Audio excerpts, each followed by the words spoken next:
দর্শক আসসালামু আলাইকুম। ইফতার মানে ভিন্ন আয়োজন, সেই ভিন্ন আয়োজনের মাত্রাকে আরো অনেক বাড়িয়ে দেওয়ার জন্য আমাদের আজকের স্পেশাল রেসিপি ফানাফিল, যেটা মিশরে অত্যন্ত বিখ্যাত একটা রেসিপি। ইসরায়েল এবং ওর আশেপাশের অনেক এলাকায় এই রেসিপিটা অনেক বেশি করা হয় এবং ওখানে অনেক পপুলার একটা রেসিপি, এবং আমাদের এখানে ওটার কাছাকাছি কিছু করা হয়। আমরা দেখে নিব আমাদের আজকের রেসিপি, এবং রেসিপিটি আমাদের করে দেখাবেন California fried chicken and pastry শপের এক্সিকিউটিভ শেফ মঞ্জুর রশিদ। কেমন আছেন? জি ভালো, আপনি ভালো আছেন? আমি ভালো। আজকে আপনি আমাদের যে রেসিপিটা করে দেখাবেন, যেটা আমরা কি দিয়ে করছি? এটা আমরা এখানে আছে ছোলা বুট। ছোলা বুটটা আগে ভিজিয়ে রাখতে হবে, 12 ঘন্টা আগে ভিজিয়ে রাখতে হবে। তারপরে এটা খোসাগুলো ছাড়িয়ে নিতে হবে। ছাড়িয়ে নেওয়ার পরে তারপরে আমরা শুরু করতে পারবো এগুলো। হ্যাঁ, খুব সহজ একটা রেসিপি। ঠিক আছে, তাহলে আমরা স্টার্ট করি। জি শুরু করি। আচ্ছা, এটার জন্য একটা ব্লেন্ডার মেশিন অথবা আপনার পাতাতেও করা যাবে। জি, পাতাতে অনেকে করে থাকি। জি, আপনার পাতাতেও করলেও হবে, কিন্তু এটা একটু মানে হাফ করতে হবে, খুব মানে ম্যাশ করা যাবে না। আচ্ছা, আমরা এখন এখানে নিয়ে নিচ্ছি আমি 2 কাপ পরিমাণ। আচ্ছা, ছোলা বুট ঢেলে দিলাম। ওকে। আর ধনিয়া পাতা পরিমাণ মতো দিয়ে দিলাম, সাথে খুবই অল্প পরিমাণ পাতা দেওয়া হবে। তারপরে পুদিনা পাতা। আচ্ছা, হ্যাঁ, এই পরিমাণ পুদিনা পাতা দিয়ে দিলাম। তারপরে রসুন কুচি। রসুন কুচিটা আমি এই 4 চামচ দিয়ে নিয়ে নিচ্ছি। হ্যাঁ, 2 চা চামচ দিয়ে দিলাম। তারপরে কাঁচা মরিচ, এটা অবশ্য অনেকে ঝাল খুব বেশি পছন্দ করেন, আবার একটু কম খেতে পছন্দ করেন, তো আমি 1 চা চামচ দিলাম। হ্যাঁ, আবার অনেক সময় বাচ্চা থাকে বাসায়, তো বেশি ঝাল না দেওয়াই ভালো। তারপরে এখানে পেঁয়াজ কুচি আছে। পেঁয়াজ কুচিটা একটু বেশি দিলে ভালো লাগবে, তো আমি এটা 3, 4, 5 চা চামচ দিলাম। আচ্ছা, তারপরে হচ্ছে এখানে আমি লবণ দিলাম। লবণটা স্বাদ অনুযায়ী আমি হাফ চা চামচ দিয়ে দিলাম। পরে দেখে নেওয়া যাবে। তারপরে একটু গোলমরিচ, সাদা গোলমরিচটা, এটাই ভালো হয়। জি, তো এটা আমি হাফ দিলাম, হাফ চা চামচ দিলাম। আর একটু ঝালের জন্য একটু চিলি দিলাম, অল্প পরিমাণ, এই পরিমাণ দিয়ে দিচ্ছি। এবার আমরা অল্প পরিমাণ পানি দিব এটার মধ্যে, ব্লেন্ড করার আগে, মেশিনটা ছাড়ার আগে একটু পানি দিব, তাহলে একটু যেহেতু একটু ড্রাই হয়ে আছে একটু সুবিধা হবে। আমি এখন মেশাতে করছি।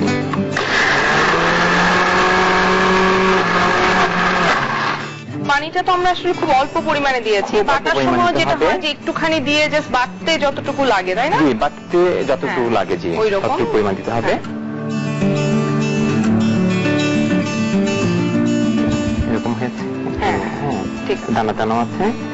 এখন আমি অল্প পরিমাণ হাফ টেবিল চামচ ফ্লাওয়ার মিক্স করব। আচ্ছা, এটা কি শুধু বাইন্ডিংস এর জন্য, মানে যাতে ওখানে ছেড়ে না যায়? জি, ছেড়ে না যায় সেজন্য। আর বেকিং সোডাটা আমি একটু নেব। বেকিং সোডাটা একটু সফট করে, জি, স্মুথ করে একটু। আমরা কি তেল গরম করতে দিয়ে দিব? না, এটা আমাকে এখন করতে হবে, এটা হাতে চপ করে করে ফ্রিজে রেখে দিতে হবে।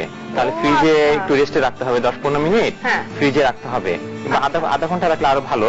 ঠিক আছে, তাহলে আমরা এটা তৈরি করে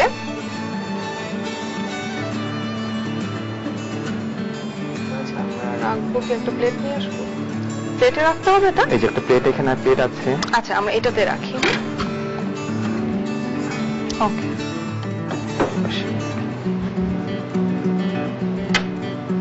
আমি একটু এগুলো সরিয়ে দিই। হ্যাঁ, আপনি একটু এই পাশে চলে আসেন, আমি আপনাকে করি। হ্যাঁ,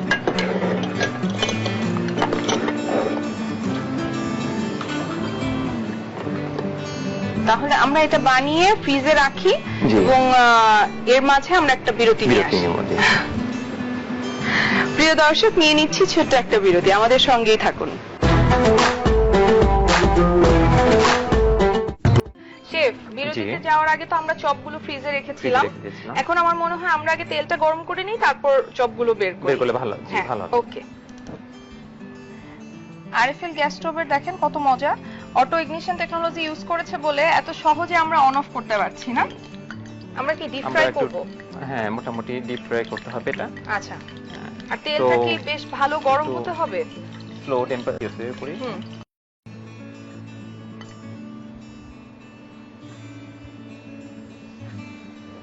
এবং আমাদের ইফতারির সময় তো আসলে একটু ভাজা কিছু করতেই হয়, যদিও এটা খুব একটা হেলদি না।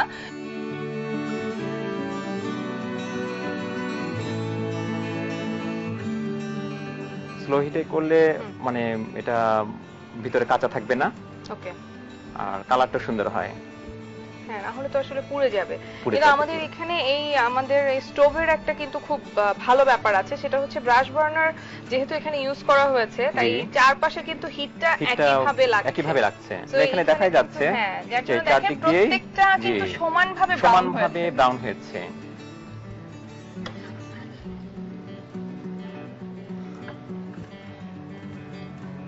আমাদের হয়ে গেছে। আচ্ছা, আমরা আগে এটার মধ্যে একটু তুলে নেই। আমি কি এখানে একটা টিস্যু পেপার দিয়ে দিব? টিস্যু পেপার দিলে একটু ভালো হয়। হ্যাঁ, একটু তাহলে টিস্যু পেপার দিলে তেলটা আর কি ভালো মতো সোক করতে পারবে। হ্যাঁ, সোক করতে পারবে।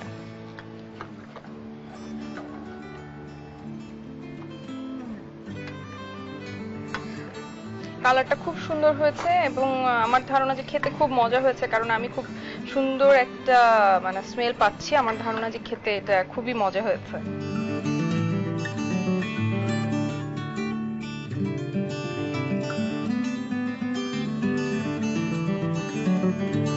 আমরা আপনাদের ওখানে যাই খাই মজা লাগে, আপনার আন্ডারে হচ্ছে বা আপনার রেসিপিতে হচ্ছে, বাট আপনার কি খেতে পছন্দ, মানে আপনি কি খেতে পছন্দ করেন? আমিও এই আপনার ঝাল খাবার বেশি পছন্দ করি। মানে কার রান্না মজা লাগে? মানে হয় না যে আপনার রান্না তো সবার মজা লাগে, আপনার না, আমি আসলে আমি আমার মায়ের রান্না বেশি পছন্দ করি আর কি। আচ্ছা, মায়ের রান্না খুব ভালো লাগে। মায়ের যে ঝাল আইটেম গুলো বিশেষ করে ওগুলো খেতে খুব পছন্দ করি।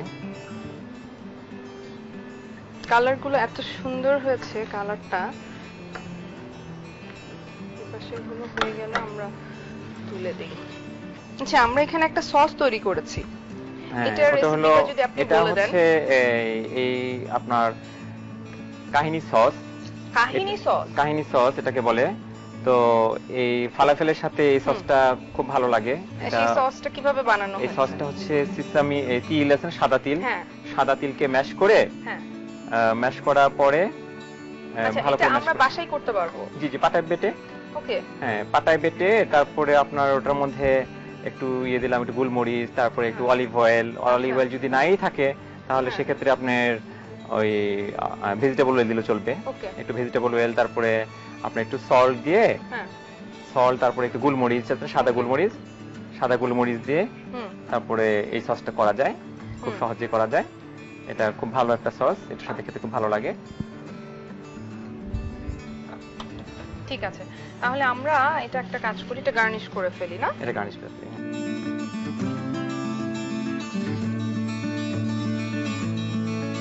কি হচ্ছে এটা? এই সসটা, এটা হচ্ছে সসটা করে ফেলি। গোলমরিচ দেওয়া হয়নি। আচ্ছা, গোলমরিচটা দিয়ে দিই। আর তেল আছে, এই এটা 1 চা চামচ দিলে হবে। আর একটু সল্ট দিব, 1 চিমটি। আচ্ছা, পরিমাণ মতো সল্টটা দিলে হবে।